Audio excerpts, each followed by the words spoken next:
नमस्कार, SBT news में आपका स्वागत है और पेश है इस वक्त राजस्थान की बड़ी खबरें। सीएम अशोक गहलोत ने केंद्रीय बजट 2021 को लेकर कहा कि इससे प्रदेश की जनता निराश हुई है। केंद्रीय बजट से राजस्थान को बहुत उम्मीदें थी।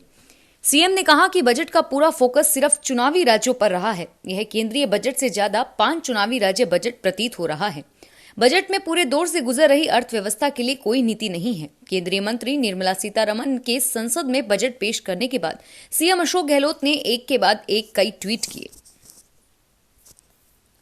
राजस्थान में भारतीय जनता पार्टी ने केंद्रीय आम बजट को जन कल्याणकारी, शानदार एवं संतुलित बजट बताते हुए इसकी सराहना की और वहीं कांग्रेस ने इसे निराशाजनक बजट करार दिया है। मुख्यमंत्री गहलोत ने केंद्रीय बजट को चुनावी बजट बताया है। गहलोत ने कहा कि बजट का पूरा फोकस सिर्फ चुनावी राज्यों पर रहा। राजस्थान को भी निराशा हाथ लगी। बुरे दौर से गुजर रही अर्थव्यवस्था के लिए कोई नीति नहीं है। यूपीए सरकार के समय एफडीआई की मुख्य विरोधी रही भाजपा सरकार में आने के बाद से एफडीआई को बढ़ावा दे रही है। राजस्थान वरिष्ठ शिक्षक संघ रेस्टा को शिक्षा मंत्री गोविंद सिंह डोटासरा ने आचार संहिता हटने के बाद वरिष्ठ अध्यापकों के स्थानांतरण करने का आश्वासन दिया है। जिलाध्यक्ष अवतार सिंह लहरी ने बताया कि नगर निकाय चुनावों की आचार संहिता हटते ही प्रदेश भर के वरिष्ठ अध्यापकों के तबादले किए जाएंगे। यह बात शिक्षा मंत्री गोविंद सिंह डोटासरा ने राजस्थान वरिष्ठ शिक्षक संघ रेस्टा के प्रदेश अध्यक्ष भैरूराम चौधरी के नेतृत्व में मिले 5 सदस्यीय प्रतिनिधिमंडल से कही। भारतीय जनता पार्टी निकाय चुनाव होने के बाद नियुक्तियों को लेकर एक्टिव मोड में आ गई है। पहले कार्यकारिणी सदस्य व विशेष आमंत्रित सदस्य बनाए जाने के बाद जिला स्तर पर कोषाध्यक्ष और प्रशिक्षण आभारियों की नियुक्ति की गई। हालांकि अभी कुछ मोर्चों में नियुक्तियां और उनकी टीम का विस्तार बाकी है, जो भी जल्द ही पूरा होने के आसार हैं। भाजपा प्रदेशाध्यक्ष सतीश पूनिया के निर्देश के अनुसार प्रदेश कोषाध्यक्ष राजकुमार भूतड़ा और प्रदेश महामंत्री भजनलाल शर्मा ने जिला स्तर पर कोषाध्यक्षों की नियुक्ति की है। राजस्थान के नागौर से रालोपा सांसद हनुमान बेनीवाल का आक्रामक अंदाज आज भी जारी रहा।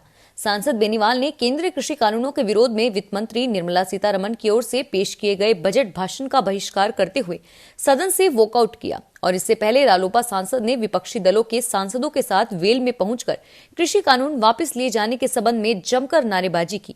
गौरतलब है कि सांसद बेनीवाल इससे पहले इसी बजट सत्र के शुरुआत में राष्ट्रपति अभिभाषण का भी विरोध जताकर बहिष्कार कर चुके हैं।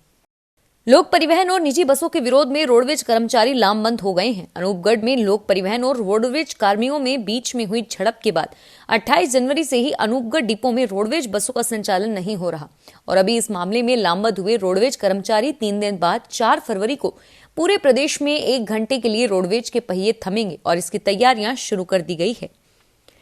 कृषि कानूनों के विरोध में शाहजहांपुरा हरियाणा बॉर्डर पर किसानों का आंदोलन जारी है। 26 जनवरी को दिल्ली में हुई हिंसक घटना के बाद अब एक बार फिर से किसान आंदोलन बढ़ने लगा है। शाहजहांपुरा बॉर्डर पर किसान आंदोलन को खत्म कराने के लिए कई बार हरियाणा के आसपास के ग्रामीण आए, हाईवे को खाली करवाने की कोशिश की, लेकिन हर बार किसान नेताओं ने उनको बखूबी समझाकर वापस भेज दिया। पिछले 3 दिनों से भी शाहजहांपुरा हरियाणा बॉर्डर पर किसान व आसपास के ग्रामीणों के बीच यह क्रम जारी है। पेट्रोलियम कंपनियों ने सोमवार को 19 किलो का कमर्शियल एलपीजी सिलेंडर 190 रुपए महंगा कर दिया। राजस्थान में इसकी कीमत अब 1360 रुपए से बढ़ाकर 1550 रुपए हो गई है। कंपनियों की ओर से जारी नई दरों के मुताबिक राज्य में घरेलू सिलेंडरों की मौजूदा दर 698 रुपए है और इसमें कोई बदलाव नहीं किया, यानी आम उपभोक्ता की रसोई पर इस माह का कोई प्रभाव नहीं पड़ने वाला। 12 में एसीबी की टीम ने सोमवार को सरपंच और दलाल को रिश्वत लेते हुए ट्रैप किया। ट्रैप के दौरान दोनों को 30,000 की रिश्वत लेते गिरफ्तार किया गया, जो जमीन का पट्टा बनाने के लिए मांगी गई थी। आरोपी का नाम जितेंद्र शाक्यवाल है, जो ग्राम पंचायत गदरेडा से सरपंच है और वहीं दलाल युवक विवेक जैन को भी गिरफ्तार किया गया है। जयपुर में घाट की गुणी इलाके में स्थित दिगंबर जैन मंदिर पार्श्वनाथ में चोरी की बड़ी वारदात हुई। यहाँ चोर मंदिर के मुख्य दरवाजे का ताला तोड़कर रविवार को देर रात अंदर घुसकर 30 मूर्तियों सहित कई अन्य सीमित सामान चुरा कर ले गए। चोरी हुई मूर्तियां करीब 500 साल पुरानी बताई जा रही है।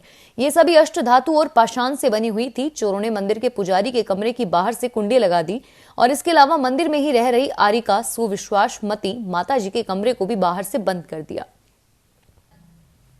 पूर्व उप मुख्यमंत्री सचिन पायलट ने केंद्रीय बजट पर प्रतिक्रिया देते हुए कहा कि वित्त मंत्री का बजट भाषण निजीकरण को बैंकिंग, बिजली, बीमा, शिपिंग सहित अनेक क्षेत्रों में बढ़ाने पर केंद्रित है, जिसमें 2 सरकारी बैंकों के निजीकरण, बंदरगाह प्रबंधन को निजी हाथों में देने, बिजली वितरण में सरकारी कंपनियों के समानांतर निजी कंपनियों को मौका देने के अलावा बीमा क्षेत्र में एफडीआई की सीमा 49% से बढ़ाकर 74% करने का प्रस्ताव किया गया है।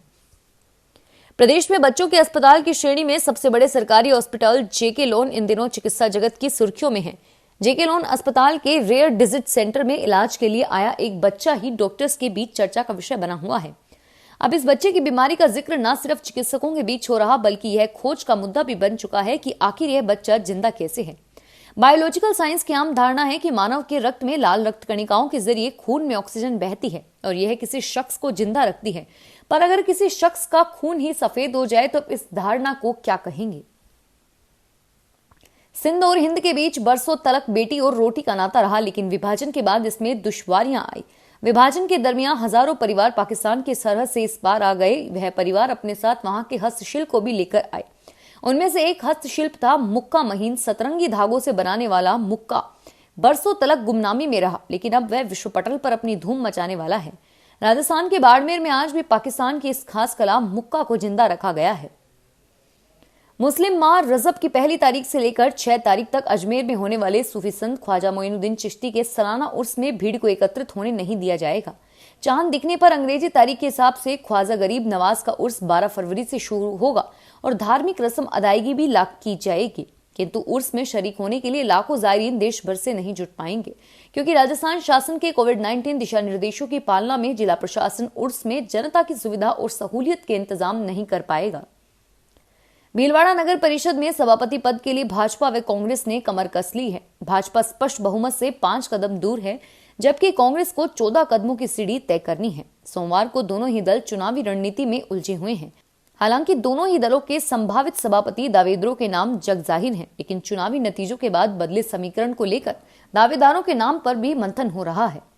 फिलहाल इस बुलेटिन में इतना ही और फिर हाजिर होंगे तमाम बड़ी खबरों के साथ। एसबीटी न्यूज के वीडियो देखने के लिए हमारे चैनल को सब्सक्राइब करें और नोटिफिकेशन पाने के लिए बेल आइकन पर क्लिक करें। धन्यवाद।